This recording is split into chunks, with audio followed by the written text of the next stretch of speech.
Hey, this is your favorite German compositor, Sebastian Schütt. Today I want to show you a simple trick to calculate the true average of pixels inside any shape without the background skewing the result. Alright, let's start with a quick refresher on the concept of averaging. Here I've got a checkerboard image with a bunch of different colors. Now, mathematically, the average is simply the sum of all values divided by the number of values. But visually, you can think of it like this. If we took all the brightness values of the pixels and redistributed them evenly, the image would collapse into one single color. And interestingly, there's actually a very familiar operation that does something similar, a blur. If I blur this image more and more, the colors start mixing together until eventually the entire image converges toward a single uniform color. That color is essentially the average color of the image. Now let's verify that using the curve tool. If I run it to analyze the image, it will calculate the average pixel value. And if I pipe that value into a constant node, so it fills the whole frame, you'll see that it matches the result of the heavy blur almost perfectly. So the curve tool is basically giving us the true average color of the image. So far so good. Now let's look at a scenario where this becomes a little tricky. I'll switch to a very simplified example, a 3x3 pixel image. Out of these 9 pixels, only 2 actually contain values higher than 0, I should say. One pixel has a value of 0.25 and another has a value of 0.75. Everything else is black. Before we even measure anything, we can already calculate what the average should be. 0.25 plus 0.75 equals 1. And if we divide that by 2 pixels, the correct average should be 0.5.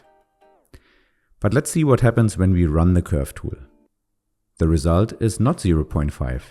And the reason is simple. The curve tool doesn't know which pixels we care about. It analyzes all 9 pixels, including the 7 black ones. Those zeros drag the average down and skew the result.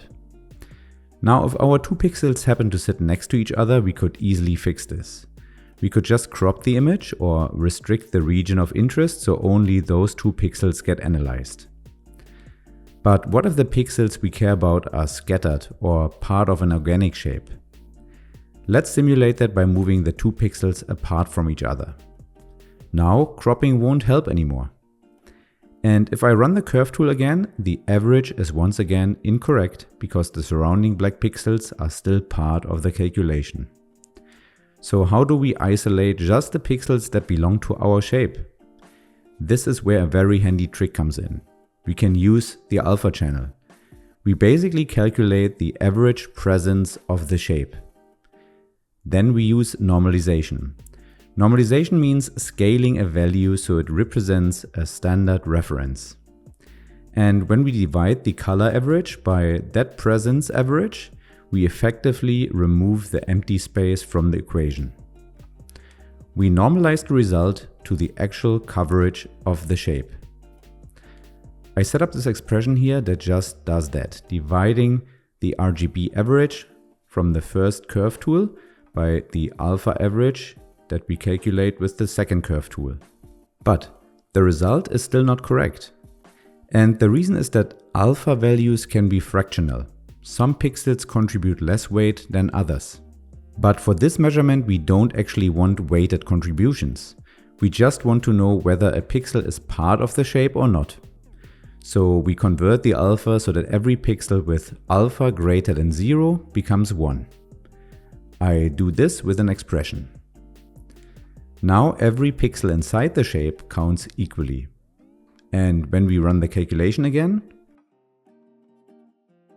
the result lands exactly where we expected it, 0.5, the true average of the 2 pixels we actually care about. We can further simplify this by running the analysis and calculating the expression all within one curve tool node. Just make sure that you have RGB and A enabled in your channels dropdown. Now we can set up the expression right within the intensity data. We divide the RGB average values by the alpha average. Something important, whatever you want to analyze this way has to be pre-multiplied. Let's say you want to analyze a region of the plate with the help of an organic shape, maybe the rotomat for one of the characters. It is not enough to only have the alpha set correctly. If I run the analysis now, you can see that the resulting values are definitely off. I only have values below 1 in here. That's because this calculation only works if RGB pixel values outside of the alpha are black, 0. So pre-multiply first and then run it. And again, you will get different results based on if you want to use edge pixels with a fractional alpha or use the expression to set the alpha to a solid 1 and have every RGB value count equally. If you enjoy this kind of thinking about compositing in math and/or are scared of the topic, feel free to check out my course Math for Artists. I've recently adjusted the pricing to make it more accessible. This is your favorite German compositor Sebastian Schitt, and I'll see you soon.